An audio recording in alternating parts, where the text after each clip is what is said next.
പാലക്കാട്ടുകാരുടെ സ്വന്തം റാവുത്തർ ബിരിയാണി. ഒരുപാട് ദിവസം കൊണ്ട് ഓർക്കുവാണ് ഈ ബിരിയാണി ഒന്ന് ട്രൈ ചെയ്യണമെന്ന്.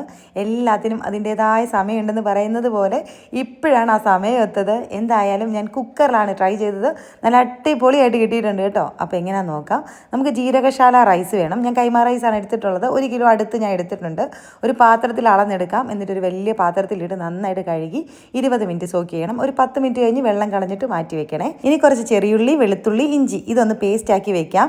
ഇഞ്ചിയും വെളുത്തുള്ളി ഇടുന്ന പോലെ ചെറിയുള്ളി മസ്റ്റാണ് കേട്ടോ ഈ ബിരിയാണിക്ക്. അപ്പോൾ അത് മാറ്റി വെച്ചിട്ടുണ്ട്. ഇനി നമുക്ക് ബിരിയാണി വെക്കാം തുടങ്ങാം. ഞാനിത് ആമസോണിൽ നിന്ന് പർച്ചേസ് ചെയ്ത ഇൻസ്റ്റൻറ്റ് പോട്ട് ഇലക്ട്രിക് കുക്കറിലാണ് കേട്ടോ ഈ ബിരിയാണി വെക്കുന്നത്. നല്ല അടിപൊളി പ്രഷർ കുക്കറാണ്. ഞാൻ പുതിയത് മേടിച്ചതാണ്. അപ്പോൾ സ്റ്റാർട്ടിങ് തന്നെ നമുക്ക് ബിരിയാണി വെച്ച് അങ്ങ് തുടങ്ങാം.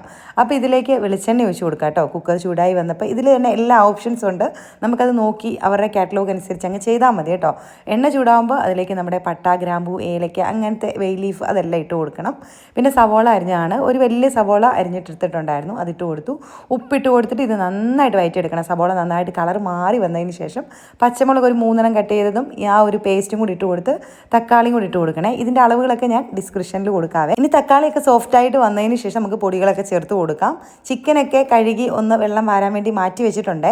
ഇനിയിപ്പോൾ തക്കാളി വാടി വന്നിട്ടുണ്ട്. അതിലേക്ക് മല്ലിയിലയും പുതിനയിലയും ഒരു പിടിയോളം കട്ട് ചെയ്ത് ഇട്ട് കൊടുത്തു. പൊടികളായിട്ട് മുളക് പൊടിയും ഗരം മസാലയും മാത്രമേ ചേർത്ത് കൊടുക്കുന്നുള്ളൂ. കാശ്മീരി ചില്ലി മുളക് പൊടിയാണ് ഞാൻ ചേർത്തത്. അതാകുമ്പോൾ നല്ല കളറും കിട്ടും, അധികം എരിവും ഉണ്ടാകത്തില്ല. ഇനിയിപ്പോൾ മസാലയിലേക്ക് കുറച്ച് തൈരും ഒരു പകുതി നാരങ്ങയും കൂടി പിഴിഞ്ഞൊഴിച്ച് കൊടുക്കണം. പിന്നെ നമ്മൾ കഴുകി വെള്ളം കളഞ്ഞ് വെച്ച ചിക്കൻ ഇട്ട് കൊടുക്കണം.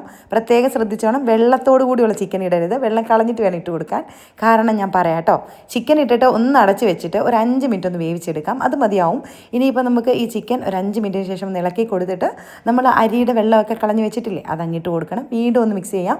ഇനിയിപ്പം ഞാൻ ഒരു സാധനം മെയിനായിട്ടുള്ളൊരു ഐറ്റം ഇടാൻ മറന്നുപോയി. നിങ്ങൾക്ക് ഓർമ്മ കിട്ടി കാണും, നെയ്യ്. ഈ നെയ്യ് ഇടാതെ എന്ത് ബിരിയാണി അല്ലേ. ആദ്യം തന്നെ എണ്ണയുടെ കൂടെ വേണമെങ്കിൽ ഒഴിച്ചു കൊടുക്കാം. ഞാൻ വിട്ടുപോയി, അതുകൊണ്ട് ഇപ്പോൾ ഇട്ട് കൊടുത്തു.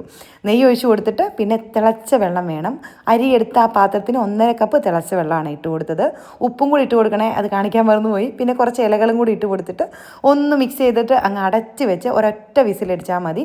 സാധാ പ്രഷർ കുക്കറിലാണെങ്കിൽ ഒരു വിസിലടിച്ചാൽ മതി. നമ്മുടെ ഇൻസ്റ്റൻറ്റ് പോട്ടിലാണെങ്കിൽ ഇതിൽ തന്നെ ഓട്ടോമാറ്റിക്കായിട്ട് റൈസിൻ്റെ ഓപ്ഷൻ ഉണ്ട്. അതിട്ട് കൊടുത്താൽ ഒരു 12 മിനിറ്റ് കൊണ്ട് നമ്മുടെ റൈസ് സെറ്റായി കിട്ടും.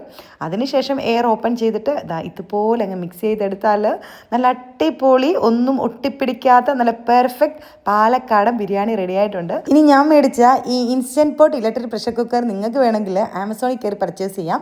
അല്ലെങ്കിൽ ലിങ്ക് ഒന്ന് കമൻറ്റ് ചെയ്താലും മതിയേ. ഇനി നമ്മൾ ബിരിയാണി സെർവ് ചെയ്യുമ്പം കുറച്ച് ഇതുപോലത്തെ ഡെക്കറേഷനൊക്കെ ചെയ്ത് കൊടുത്താൽ കാണാനൊരു മൊഞ്ചൊക്കെ കിട്ടും കേട്ടോ. അപ്പം ട്രൈ ചെയ്ത് നോക്കേ.